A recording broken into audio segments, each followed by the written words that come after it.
बता दें, भारतीय जनता पार्टी के संसदीय बोर्ड में बड़ा बदलाव किया गया है। केंद्रीय मंत्री नितिन गडकरी को पार्टी के संसदीय बोर्ड से हटा दिया गया है।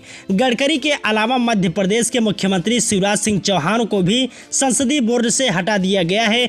इन दोनों नेताओं को बीजेपी की केंद्रीय चुनाव समिति से भी बाहर का रास्ता दिखा दिया गया है। एक तरफ जहां केंद्रीय मंत्री नितिन गडकरी और मध्य प्रदेश के मुख्यमंत्री शिवराज सिंह को बोर्ड से हटाया गया, तो वहीं बीएस येदियुरप्पा, सुधा यादव, इकबाल सिंह लालपुरा, सर्बानंद सोनोवाल के लक्ष्मण को नए सदस्यों के रूप में संसदीय बोर्ड में शामिल किया गया है। इसके साथ ही भारतीय जनता पार्टी की केंद्रीय चुनाव समिति का भी ऐलान कर दिया गया है। इस समिति में महाराष्ट्र के डिप्टी सीएम देवेंद्र फडणवीस, केंद्रीय मंत्री भूपेंद्र यादव और ओम माथुर को जगह मिली है। इसके अलावा केंद्रीय मंत्री नितिन गडकरी को इस समिति में जगह नहीं मिली है। इन दोनों नई लिस्ट के राजनीतिक रूप से बड़े मायने समझे जा रहे हैं। हाल ही में महाराष्ट्र में बीजेपी ने शिवसेना के शिंदे गुट के साथ मिलकर सरकार बनाई है। इस सरकार में मुख्यमंत्री एकनाथ शिंदे को बनाया गया, जबकि बीजेपी नेता देवेंद्र फडणवीस को डिप्टी सीएम के पद पर संतोष करना पड़ा। ये तब हुआ जबकि फडणवीस पहले सीएम रह चुके हैं। फडणवीस डिप्टी सीएम बनना भी नहीं चाहते थे। फिर अचानक केंद्रीय नेतृत्व के आदेश पर उन्होंने शपथ ली थी।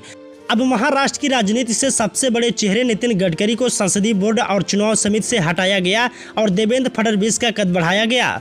दूसरी तरफ कर्नाटक के समीकरण को भी बीजेपी ने साधने की कोशिश की है। कुछ वक्त पहले ही यहां बीजेपी के नेतृत्व परिवर्तन किया गया था और माना गया था कि सीएम चुनने में वरिष्ठ नेता बीएस येदियुरप्पा अपनी कोई बात नहीं मनवा सके थे। ऐसे में अब उन्हें केंद्र की राजनीति में लाकर बीजेपी ने 2023 के विधानसभा चुनाव से पहले राज्य की सियासत को साधने की कवायद की है।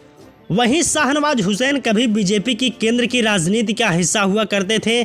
2020 में जब बिहार में बीजेपी ने जेडीयू के साथ मिलकर सरकार बनाई, तो शाहनवाज हुसैन को दिल्ली से पटना भेज दिया गया था और वो कैबिनेट में मंत्री बने। अब जेडीयू ने बीजेपी से नाता तोड़कर आरजेडी के साथ मिलकर सरकार बनाई, तो बीजेपी के मंत्रियों को भी अपनी कुर्सी गंवानी पड़ी।